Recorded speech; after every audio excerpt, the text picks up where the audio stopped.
basically the board of OpenAI, who were the ones that fired Sam Altman and put out the the sky is falling thing, and this is really, really serious. They're basically all gone. They've all been removed. So take that for what it is. Yeah. And now well, Sam's and I back think and everything's okay now, right? Everything's. I think so. Normal. Yeah, I think so. Basically, the only other news that I saw, which was yesterday as we record this, was that Microsoft now has a non-voting board seat on. Non-voting. A non-voting board seat. Yeah, that basically. Although which means they're in the process of restructuring their corporate governance, and so I think there will be bigger restructuring of the corporation and the business to follow. I think you're going to see some interesting things come out of all of this, probably, which will indicate that they've I don't know if jettisoned is the right word, but basically evolved or changed or fundamentally altered that whole nonprofit controls the profit, controls the other holding company, control that weird sort of Byzantine sort of corporate structure that they had. I think they'll probably restructure that whole thing too. I sent out my newsletter, the Orange Letter, this morning. Actually, I'm getting comments back, and I'm surprised by and I get it, because we're so inside baseball because we follow this stuff, but almost nobody knew that there was a nonprofit that started this whole thing in 2015, and the for-profit entity was built in 2019 by Sam Altman specifically because they felt they couldn't get enough resources and the servers and the tech and buy the researchers and the engineers so they could do all these things like ChatGPT. That's right. Plus. So it's just, I think a lot of people felt like, oh, that's kind of icky. I didn't know that was, so that's a. Well, I did, and I wrote about this for my CMI piece this week, which is the thing that I think really people didn't know, even if you knew that there was a nonprofit attached to it, and how it started.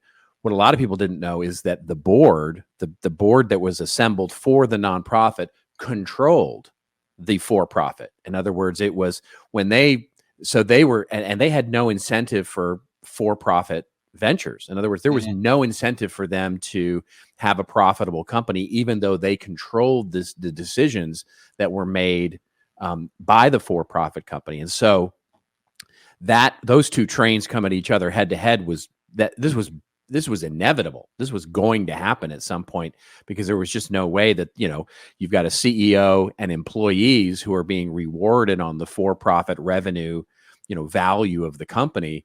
And you've got a nonprofit board that controls everything that has no incentive at all for that. It's like that was just, it seems weird to me that they didn't either know or acknowledge that was going to be an issue, but of course it was going to be an issue.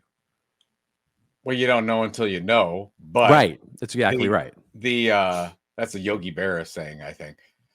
But it's just like they pulled the poison pill. We talked about it, whatever. I think last episode was, if a corporation doesn't want to have a hostile takeover, they do a poison pill, which is basically they give their current investors like really cheap shares so that the other hostile entity can't come in and buy up all the other shares. Yep.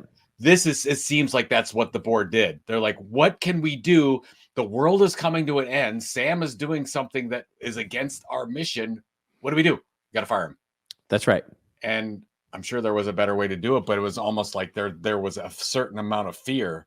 Yep. That's why, and as I talk about this at length in my newsletter, there's something that happened within the OpenAI research team that they hit something science fiction related here. They made some big. Well, there's this hint of the Q thing, right? Artificial general intelligence, and they're getting to that point, or they've gotten to that point. Yeah. Well, there's that hint of this Q thing that apparently is out in the wild now, that Altman referred to in some speech or some meeting. The Q Star, I think it's called. He made it. This was the October 23rd event or whatever that Sam Altman was at, and he said something about he pulled back the veil of ignorance. And now it's like, what am I watching? Is this Superman 3? Yeah. Is this Lex Luthor? That's exactly. No, I was thinking. Wait, was it 3? Which Richard Pryor was in? Yeah, of course. That's the one that I was thinking of where you know, the human and the man and the human and robot become one, and I'm like, oh god, That's right. here we, Yeah, there you go. here we go. Superman Is 3. this We're living Sam? in Superman 3, I and don't we are think all Richard Pryor in that. yeah. There you I go. think Sam already has a computer chip Yeah. inside.